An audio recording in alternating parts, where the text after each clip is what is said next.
with some of these teams. Red Sox can't get out of their own way. They're 0-4. They have not hit. Beckett's been so-so. Lackey was atrocious. Last night they lose to Josh Tomlin and the Indians. Line drive to left by David Ortiz late, not enough.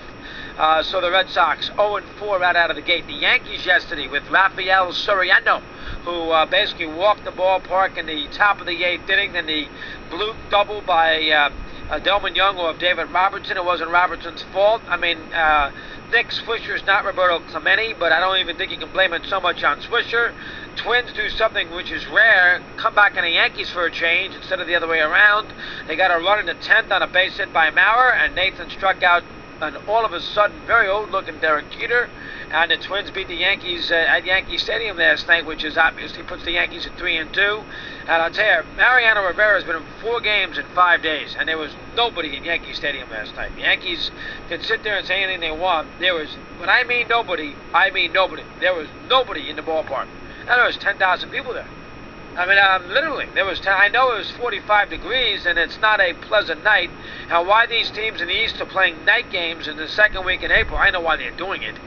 Television ratings and all those kinds of things, for local TV ratings and what have you. But why any of these teams are playing night games the second week of the season, I swear, the first week of the season, I have no idea.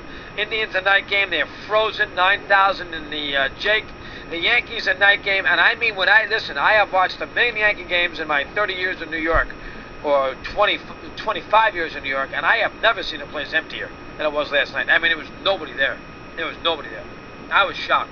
They all go home at the top of the 8th inning. I mean, there was nobody in the ballpark.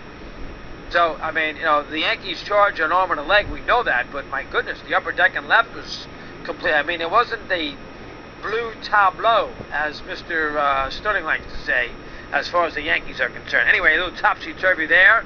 So the Yankees and the Red Sox, and throw in Tampa, which can't get a hit if it's life dependent on it. No Longoria. The Angels go down there and beat them again. Rays are 0-4, losing today. Manny Ramirez hitting 0-63, hasn't done a thing.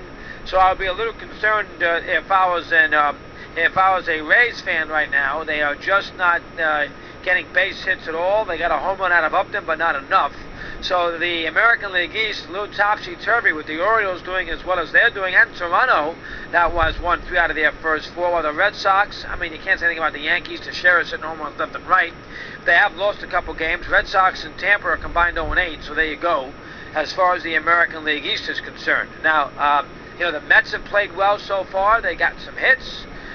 David Wright, they've gotten a little pitching. They've won 3 of their first 4. He's a little pepper pot, that manager. He's a pepper pot, that Terry Collins. And of course, Cincinnati has done well. They're off to a wonderful start. They beat the Brewers 3 in a row. They picked up where they left off. You know they can hit, and they have banged around the underbelly of a lot of these staffs, whether they be Randy Wolf, whether they be last night, and he is not supposed to be the underbelly, but J.A. Happ. So the Reds last night, Barry Houston 8-2 right out of the gate. So Cincinnati has played very, very well. And finally, the Brewers won a game. Gallardo last night, a complete game 2-hitter. I'll tell you, Ron Renneke wasn't going to John Axford last night if Gallardo puked in the mound in the 8th inning. He was going to let Gallardo finish that ball game. A game he needed to have in a worse way from Milwaukee that wins their first game of the year. So a little topsy-turvy the first week of the season. The weather's been a little up and down in certain spots. It's been cold, a lot of night games. I understand that. I know Dino's been all over me about not pressing the commissioner as far as the Indians opening up at home and having a team like the Giants open up on the road. I mean, I understand that. You can argue about these schedules until the cows come home. Again, a lot of it has to do with these teams. These teams, a lot of them like to start on the road. They don't want to play at a home 3 or 4 years in a row. A lot of it is from that perspective, so you got to keep that in mind.